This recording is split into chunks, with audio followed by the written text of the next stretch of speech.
Hello again, everyone, and welcome back to Reddit Aliens. I'm John, and as always, thank you so much for being here. Good topic? Let's do it.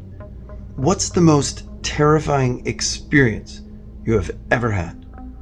Please remember to like, share, and subscribe. I came very close to dying while skydiving. It was my first jump, and it was a static line jump. A static line jump is where you connect a hook to the airplane, and when you jump out, it opens the chute for you, like you see in army movies. Only it wasn't a huge cargo plane. It was a little Cessna 152. Also, you don't just jump out. You put your feet on the landing gear and work your way up the strut of the wing. You hang there with 120 mile per hour winds rushing past you and wait for the jump master to give you the go signal. In free fall, skydivers are supposed to hold an arc for stability. If you've ever seen video of skydivers, you've seen this arc. When I let go of the strut, the plane just vanished in front of my very eyes. I was so busy watching that I kicked my legs forward and broke my arc.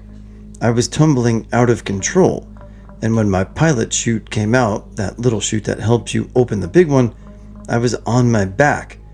As my main chute came out, I started spinning around sideways. I was literally wrapped up in my own parachute.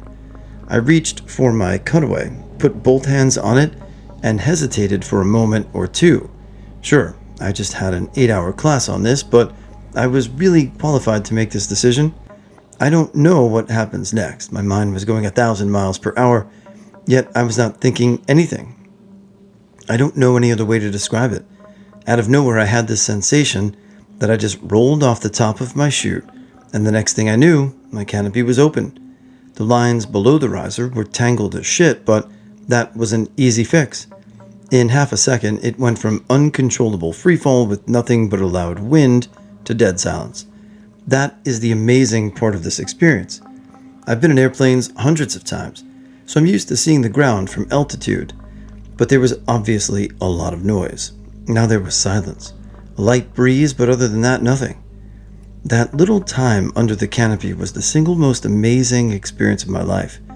I had a radio in my ear, and they were guiding me in. When we land, we're supposed to do a PLF, parachute landing fall, to prevent any sprains or broken bones. You land on your feet, but then roll to land on your side. I didn't. When I flared, I basically stopped about 2 feet off the ground, and then just stepped down. I still have a picture of it somewhere. I just stood there, horrified, as the experience was just starting to set in. One of my instructors grabbed my chute so I didn't get blown away with it. At the same time, he said, "Wow, man, you scared the shit out of us." I was the last in my class to jump, and my jump master jumped right after me. When he got on the ground, I asked him, what were my odds of coming out of that? His words still stick with me today. He replied, "You're on the ground now, and you're alive. You don't want me to answer that question." I later asked an instructor, the "you scared the shit out of us" one, what would have happened had I pulled the cutaway. He told me that the way I was tangled in the lines as the chute left, the lines would have likely gotten wrapped around my neck and snapped it.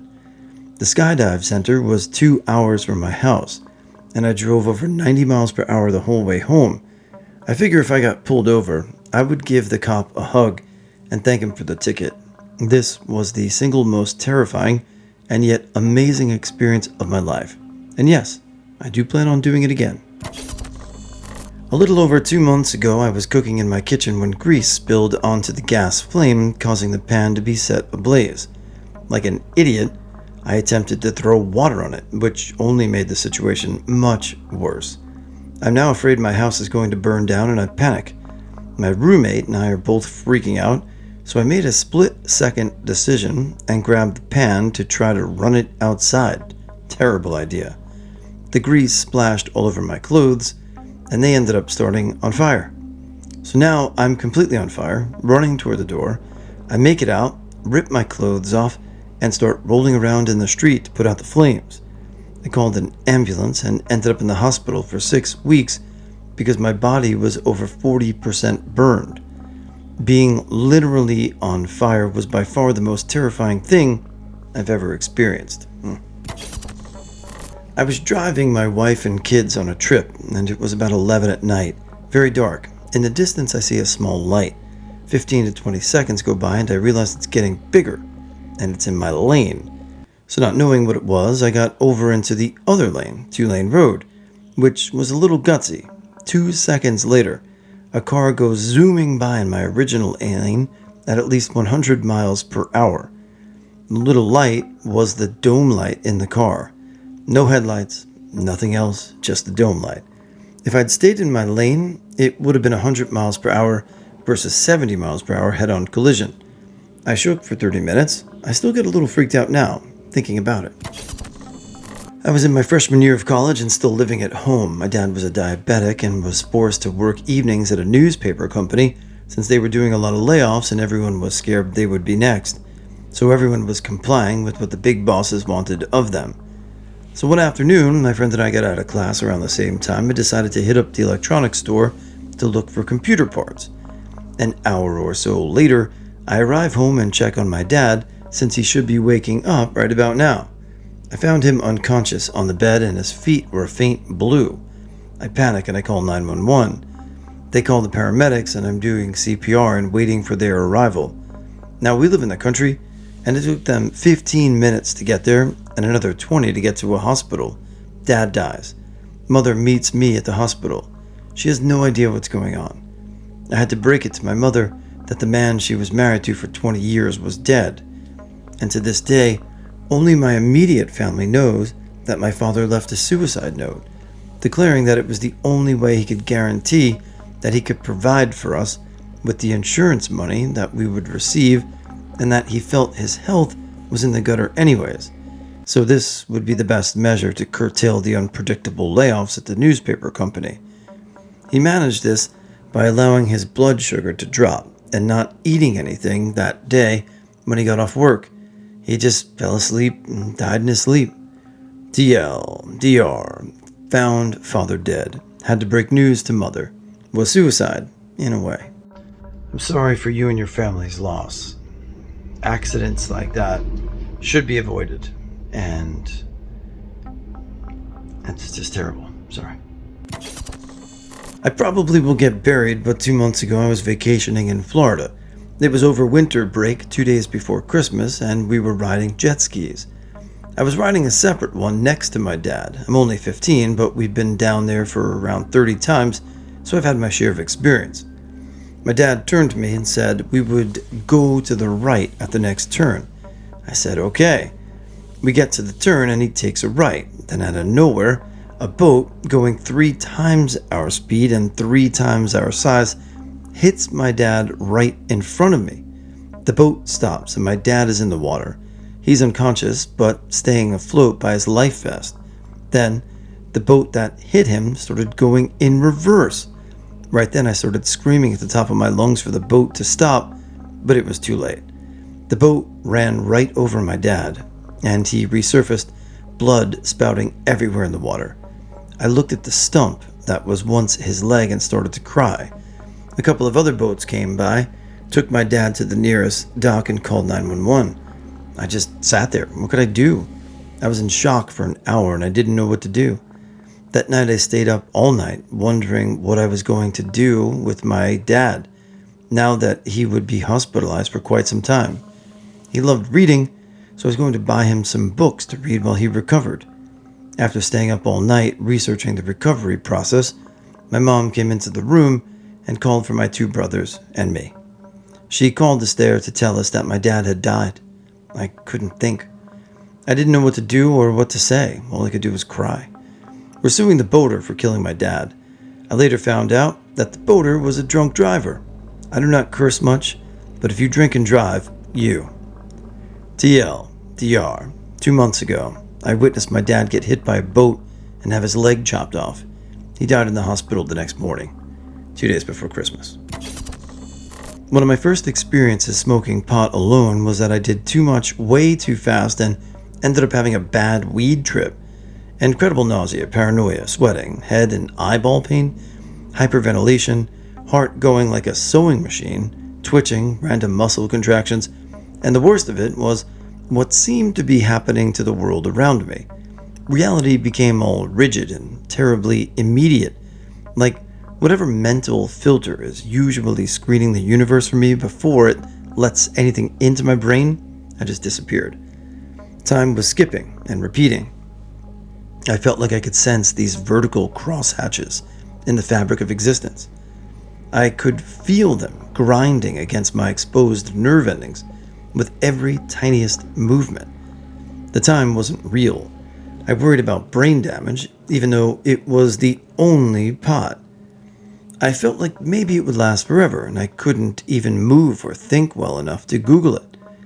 It doesn't really compare to some of the other experiences here, but for a relatively vanilla kid to suddenly realize that the brain is very sensitive and that putting chemicals into it can fling you off into another dimension where nightmares are real and the normal laws of physics aren't what pretty damn scary.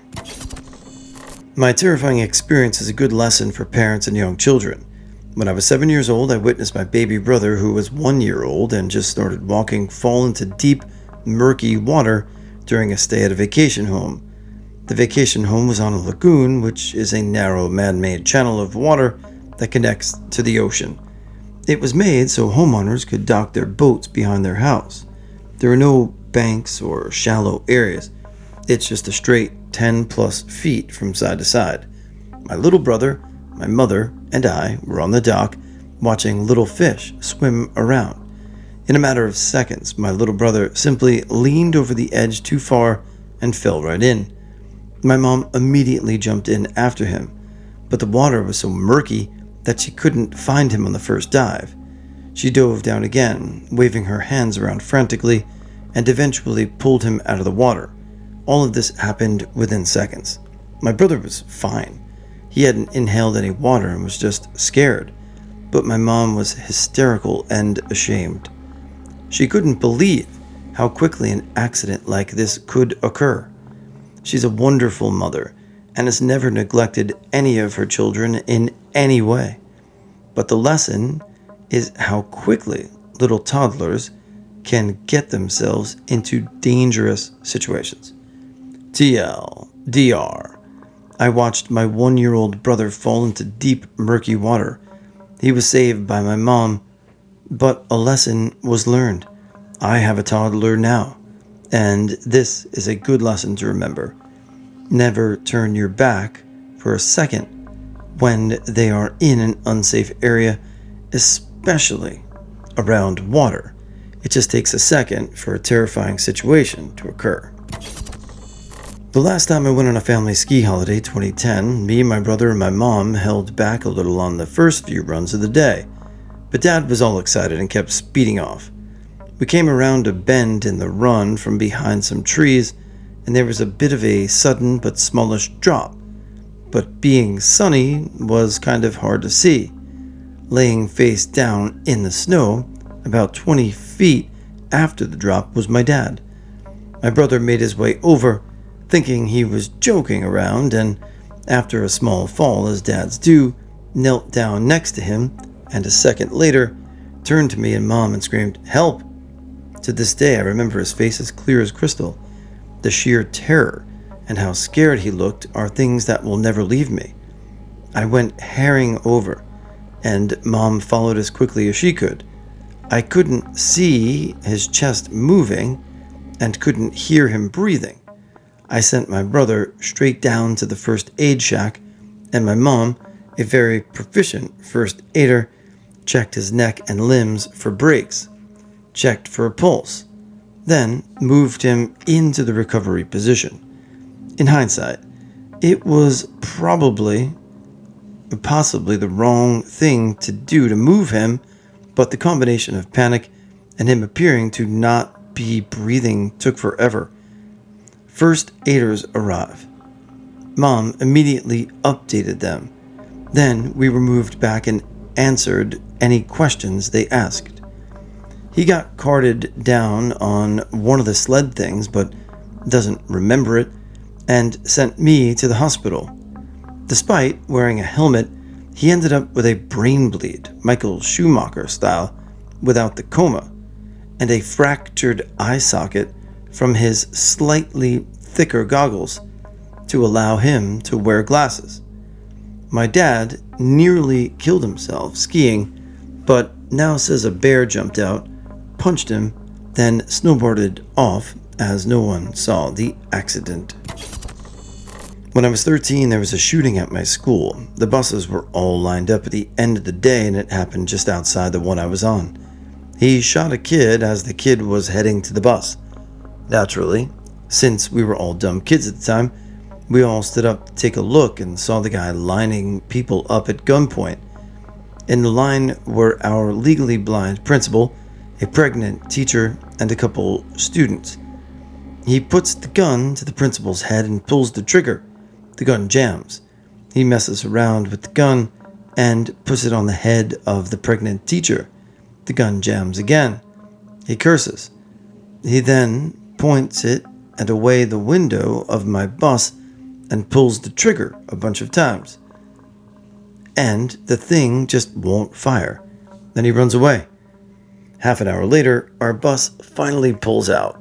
We cross the bridge over the railroad tracks near our school and see him crossing the street like nothing ever happened. A bunch of kids on my bus start shouting that it's him, and in response, he grabs his crotch at us and flips us off. He was caught a few days later. Guy was in his mid-20s and was trying to kill a guy who'd gotten into an argument with his nephew. That guy was the kid he'd shot, who recovered but never quite walked as well after that. I haven't feared for my life so much in a long time. This happened like last Saturday. I live in Bangalore, India, English guy, and I was at a club when I met a French girl. She's happy-go-lucky, the type that makes every man fall in love with her. I know the type and avoid it. Fast forward to the after party. Now in Bangalore, everything shuts down at 11:30 p.m. Anything after that is illegal. So here I am at an illegal after party in some dive bar full of obvious gangsters. Fine, whatever. I ain't causing problems. French is there, but looking obviously effed up, eyes glazed, sweating. She's not in a state to be in a public setting. So she's been hounded by all these locals. They all want a piece. Anyway, I see what's going on. I ask her if everything's all right, and in a moment of clarity for her, she grabs me and whispers, "Help me." That was when things got worse. I get her away from the locals, but only after a brawl with them and add some French guys too. The locals tried to push us out of the club, but with the girl still trapped inside, we managed to fight our way back in. Punchers were thrown, etc. We get her out of the club and into my taxi with a sober female friend, let me add. Frenchie passes out immediately. Some locals had found her purse. He said I owed her and him and wanted me to get in his car. We noped the F out of there. We get her to the friend's place. Everything's cool. My taxi driver, also known as the guy who kept me alive, realizes we're being followed by the locals in the car. He pulls up alongside us, claiming I owe him a girl. We end up in a 30-minute car chase, hiding in back alleys, diving with the lights off, and breaking neck turns. I was drunk, but I sobered up once I realized that if they caught us, I'd be dead. I owe my life to that taxi driver. He could have easily left me dead. The next day, we committed that the girl had been roofied. She was totally fine and didn't read anything or remember a thing, including myself, and the brawl to get her out of the club.